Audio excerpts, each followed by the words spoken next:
Isang bilaang prutas na naman ang makakain natin ngayong araw, kaya hindi ko na rin alam kung tao pa ba ako, ibon o unggoy na, at lahat ng yan ay pinanguha ko lang mag-isa. Mangangalay na lamang talaga ang pangamo sa kakakain, kaya naman samahan nyo ako for today's video. Pero bago yan, i-share ko muna sa inyo itong matagal ko nang ginagamit na products. At eto nga ang Kasirin Kili Balm Soap na nakakaputi talaga siya ng underarm. 12 times powerful whitening na to, kaya kahit saan pang parte ng katawan ay kayang-kaya niyang paputiin. At para mas mapabilis ang paglighten ng skin natin, gumagamit din ako ng Kasirin Underarm Cream. Meron itong 5% glycolic acid, kaya super gentle lang yan sa skin natin. Kaya kung meron kayong mga dark area sa katawan na gusto nyong paputiin, i-check out nyo na to. Yung link ilalagay ko sa comment section. At alam nyo ba na napakaraming prutas din sa amin. At ito nga ang una kong pinuntahan ng mga tambis at makopa. Nakakalungkot kasi nalipasan ako ng bunga. Ngayon lang kasi ako nagkaroon ng time na mabalikan ang mga punong ito at hindi ko nga namalayan na namunga na pala sila. Sabi ba nga nung may-ari ng puno na to na nasalubong ko kanina, papunta pa lang ako dito ay nako, nagbungahan na at nalaglag na nga lamang kasi matataas nga din ang mga bunga, kaya hindi na rin nila napagtiyagaan na kuhanin. Kaya sayang, ang sarap pa naman ng makopa. Inaabangan ko pa naman yun taon-taon. Ewan ko ba at napaaga ang bungahan ngayon. May 2 piraso naman ako na nakuha pa na makopa at yun nga yung binabato ko kanina. Tapos ito namang tambis ay may konti pa rin na bunga, at alam nyo ba na parang Christmas tree din itong mamunga sa sobrang dami. Tapos yung makikita mo talaga na puro pula at mga hinog na ang mga bunga. Pero dahil nga nalipasan tayo, kaya ito na lamang ang inabot ko. At alam nyo ba, nung mga oras na yan ay bukod sa mga huni ng iba't ibang mga ibon at baka ang naririnig ko, kasi sila lang talaga ang mga kasama ko dito. Kaso minsan din talaga nakakatakot din mag-isang gawin to, lalo na at damuhan ang pupuntahan tapos ang layo nga sa kabahayan. Kahit papaano naman ay may naabutan pa rin akong bunga. Yung pinapakaintay mong season ng makopa tapos namunga na pala na di ko namamalayan, ay doon naman talaga ako nalungkot. Pauwi na nga ako niyan at eto nga ang bahay ng may-ari ng pinagkuhanan kong mga tambis at makopa kanina. At dito nga sa harapan ng bahay nila ay may mga bunga pa rin ng chiko, kaya humingi na rin ako. Kung mapapanood nyo yung iba kong mga vlog na chiko, dito ko din yung kinukuha na para bang akin na rin puno. At kita nyo naman pag hindi kinakain ng ibon ay nabubulok lang din. Ang dami nga ring hinog na kakao dito pero dalawa lang ang kinuha ko. Hindi sa nahihiya ako, mahirap lang talaga magdala sa dami na rin ng mga napanguha ko ngayon. Yung parang gusto mo pang magreklamo sa mga prutas na madadala mo. Shout out nga pala kay Jericho na may-ari ng mga pinanguha ko ngayon. Ayaw nga niya magpakita sa vlog ko kasi shy type daw siya, kaya pala hanggang ngayon ay single pa.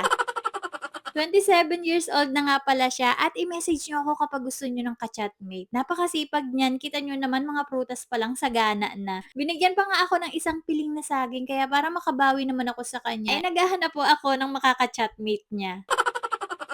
Nagsisimula na rin mamunga ang mga Minerva at isa rin talaga ito sa mga na-miss kong prutas. At alam nyo ba, dito ang iba nalilito at pati nga ako nakikipagtalo na rin sa comment section kapag may nagko-comment na magkaparehas nga daw ang makopa at tambis. At mamaya, ipapakita ko sa inyo ang pagkakaiba nito, pero siguro nga iba-iba tayo ng lugar at kinalakihan. Pero kahit i-search nyo pa ang prutas na to, ay magkaiba pa rin ang tambis at makopa. O diba, parang nakikipagtalo na naman ako.